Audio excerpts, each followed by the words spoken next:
4 години са Оксана и Максим.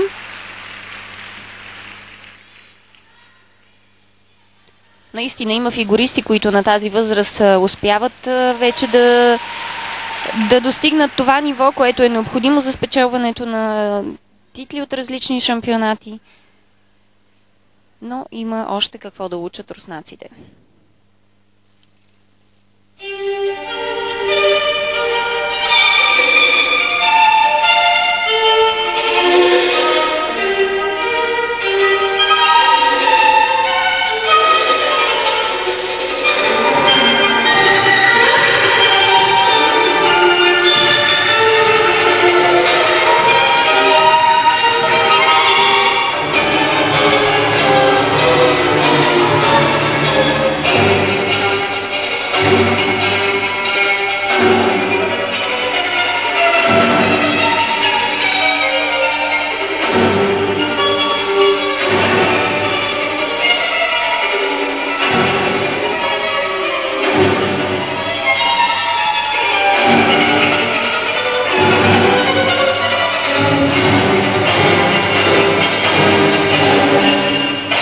Липсва ми динамика при изпълнението на тези стъпки.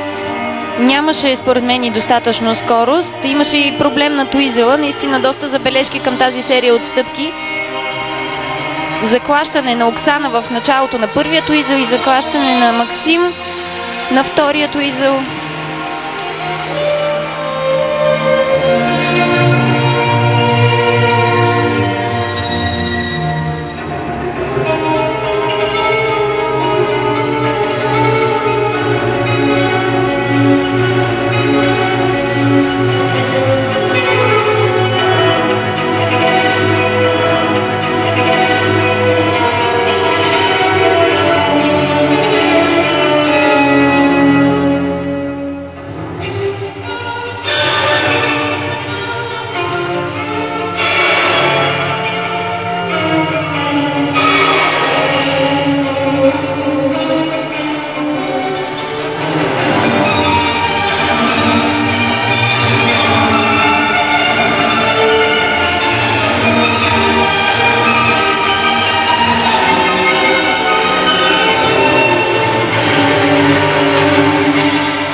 За съжаление, не мога да кажа наистина, че съм впечатлена от представянето на Оксана Домнина и Максим Шабалин.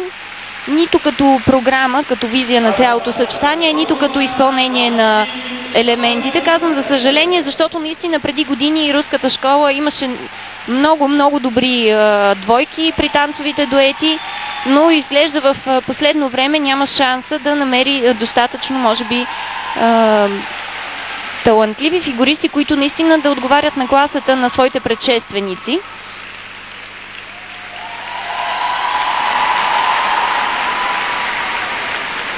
Едно първо и едно второ място имат Оксана Домнина и Максим Шабалин на Гран При, и то второто им място като че ли дойде малко по случайност. Започнаха като лидери участието си на Купата на Русия в Москва, но в последствие бяха изместени от Танит Белбин Бенджамин Госто. Ето тук за туизлите ви говорих. Видяхте на третия оборот как имаше проблем в равновесието Максим. Оксана имаше същия проблем при първото въртене, при първия туизел. Бих казала, че хореографията все още им куца. Имат нужда от повече разчупване, повече гъвкавост. По време на пируета кръка на Оксана не беше плътно до главата, което е задължително, за да се гони максималното четвърто ниво. Ето точно за този пирует ви говоря. Вижте, има почти педя, дори може би и повече разстояние между кънката и главата на Оксана. Разстоянието трябва да бъде много по-малко. Получен результат 58-86. The personal best for Единственият медал от световно първенство, който Оксана и Максим са печелили, е от световното юношеско през 2003. От тогава те започнаха участието си при мъже и жени, но бяха далеч от тройката до миналата година, където бяха дори на 9-то място на Олимпийските игри, 7-ми на световното първенство след отказването на 2 от двойките. Виждаме Алексей Горшков и Сергей Петухов, бившите треньори, знаете, на Албена и Максим.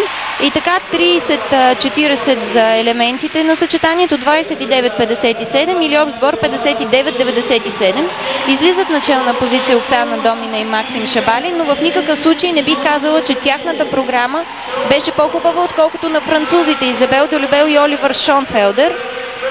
Наистина се забелязва една доста сериозна политика на налагане на руската двойка през този сезон.